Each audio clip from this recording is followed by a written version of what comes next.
Hello, and thanks for joining me on podcast episode number 4. I'm Jessi Kessel, president of Machete, and today I want to go over a few tips on how to create your dealership's marketing plan. So I know this might sound a little bit basic, and it's probably because the idea of creating a plan is pretty basic. However, if you're anything like me, then you are easily caught up in the day-to-day operations of your business. And that can be quite a challenge. Believe me, I know. When you have, employees coming up to you and asking you a bunch of questions, it's easily to get distracted. There's fires that you have to put out. I mean, your whole day can really fly by so quickly, and before you know it, that's it. You run out of time to go home, pack it in. So I know often, there's meetings that are held to go over, performance, and often things that that aren't going well and how to fix those things. But there's not too many meetings being held to go over the actual planning and execution of things to a certain extent. And if you haven't done that yet, then I'm glad you're joining me today. It's one of those things you have to just put aside time in your calendar, just block it off, no distractions, and say, okay, this is the time that I'm going to set aside to actually make this plan happen. So if you actually take that little bit of extra time to do the work, I swear, I promise you, it will pay off big time. So the first thing that I'm going to tell you is that when it comes to marketing, you really need to identify first who you're trying to target to.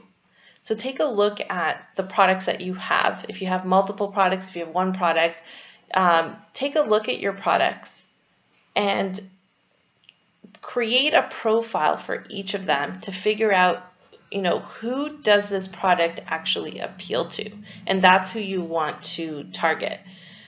So I know that this can sometimes be overwhelming and it's hard to know, okay, well, how do I do that? Here's a tip, which I find very helpful. If you take a look at national campaigns that are being put on by, huge companies and manufacturers of maybe similar products to yours, you will find who the target market is. It's actually pretty obvious. So take a look at YouTube videos, take a look at Facebook, and see what types of ads they're putting together in order to appeal to that target market. And you will see that there is a pattern there. And so they've put in, I don't even know how much money to actually identify who their targets are and how they're going to appeal to them. So I would just piggyback off of that. Second thing is identifying what your competitors are doing. There's so much information online now that your competitors are putting out through their website, through social, through advertisements on Facebook, on Google. I mean, take a look at your industry. Who are the top competitors that you're competing with, and what are they doing? Where will you find them? Do a quick Google search and you'll see all the different platforms that they're on. What kind of graphics are they putting out? Where are they putting them? And who are they trying to appeal to? And likewise, I would actually also look at maybe some of the companies that aren't doing as well. Google them, take a look at their platforms, what they're doing, and then do the opposite.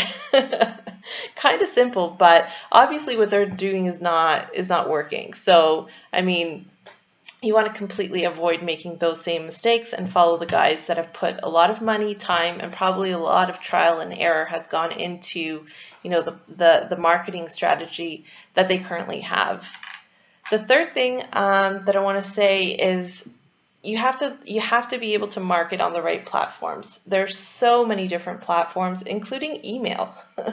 As simple as that is, we use email every day, but email marketing is still one of the, lead generating tools that actually convert at a higher rate than a lot of the advertising. And it's one that we utilize as well. So you can, definitely compare that profile that you created originally as to who you wanted to target to the platforms and who those platforms appeal to. So, I mean, if your target market is not I guess, 18, 19-year-olds, then I wouldn't recommend putting too much effort into Snapchat, for instance. So take a look at those two things and compare who your target is versus which platforms you're going to use and match them up accordingly. Now, the last thing that I want to talk about, I don't want to get too much into this, but before I go, I just want to talk a little bit about how to create a budget. Because obviously that's something that's going to be very important. And the way that I decide on the budget is a little bit different than maybe how other people might do it. I'm not saying that my way is the correct way. It's just how I do things. So if it works for you, then I'm happy that you're listening. So first, I decide how many people I actually want to reach, because I know that only a percentage of those people will actually become a lead. And I also know that not all leads convert into a sale.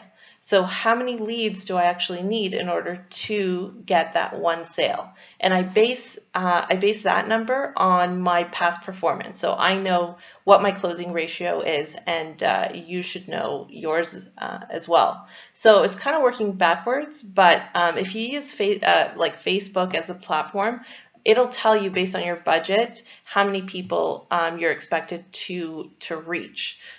So if you kind of keep that number in mind as to how many sales you want to make and work backwards, and then that way at least you'll be able to kind of see, okay, well, what is that one sale, like what is that worth to me, and how much do I actually have to budget for in advertising in order to convert that one sale, and ultimately, is there ROI there, right? And if there isn't, there's a few different things that you need to be looking at in order to achieve that ROI.